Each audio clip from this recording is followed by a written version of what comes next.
Hello friends, आज की video में हम ये बात करेंगे कि पिछले भाग में हमने बात की थी कि कैसे कई महिलाएं माँ बनने के बाद धीरे धीरे अपनी पहचान से दूर हो जाती है। लेकिन अब सबसे इम्पॉर्टेंट क्वेश्चन ये है कि इसका असर सिर्फ माँ पर पड़ता है या बच्चों पर भी। अक्सर हमें लगता है कि अगर हम अपनी हर खुशी, हर ज़रूरत, हर इच्छा को बच्चों के लिए छोड़ देंगे तो बच्चे ज़्यादा खुश, ज़्यादा सफल और ज़्यादा संस्कारी बनेंगे। सुनने में ये बात बहुत अच्छी लगती है, लेकिन वास्तविकता कई बार बिल्कुल अलग होती है।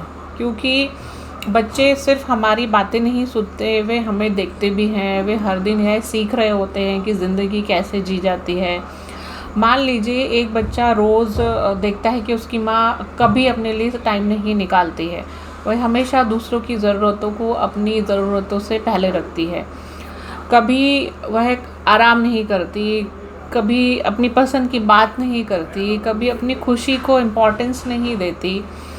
तो बच्चा क्या सीख रहा है? वह यह नहीं सीख रहा कि प्यार क्या है। वह यह सीख रहा है कि खुद की ज़रूरतों को नज़रअंदाज करना नॉर्मल बात है। और धीरे धीरे यही सोच उसकी ज़िंदगी का एक हिस्सा बन जाती है। कुछ बच्चे बड़े होकर हर रिश्ते में सिर्फ दूसरों को खुश करने की कोशिश करते हैं और कुछ बच्चे इसके बिल्कुल उलट बन जाते हैं। उन्हें हमेशा ये उम्मीद रहती है कि हर कोई उनकी ज़रूरतों को सबसे पहले रखे, क्योंकि बचपन में उन्होंने यही देखा है।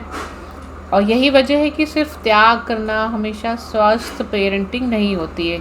बच्चों को एक ऐसी माँ की ज़रूरत होती है जो प्यार भी करे, लेकिन खुद से भी प्यार करना चाहती हो, जो फैमिली का ध्यान रखे लेकिन अपनी पहचान को भी ज़िंदा रखे, जो बच्चों को यह सिखाए कि दूसरों की परवाह करना ज़रूरी है, लेकिन खुद की परवाह करना भी उतना ही ज़रूरी है।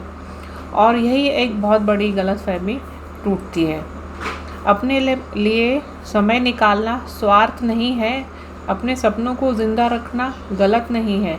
अपनी खुशी को महत्व देना कोई अपराध नहीं है, बल्कि यही वह चीज़ है जो बच्चों को बैलेंस लाइफ जीना सिखाती है। लेकिन प्रॉब्लम यह है कि ज़्यादातर मदर्स को जैसे ही अपने लिए कुछ करने का विचार आता है, एक थॉट तुरंत सामने आ जाता है, गिल्ट, अपराध बोध, कि क्या मैं स्वार्थी बन रही हूँ? क्या मैं अपने बच्चों को नज़रअंदाज कर रही हूँ? क्या एक अच्छी माँ ऐसा करती है? और यही गिल्ट सबसे बड़ी दीवार बन जाती है। तो आखिर इस गिल्ट से बाहर कैसे निकला जाए और बिना अपराध बोध के खुद को प्राथमिकता देना कैसे सीखा जाए, इसी बारे में हम नेक्स्ट पार्ट में विस्तार से बात करेंगे। Thank you.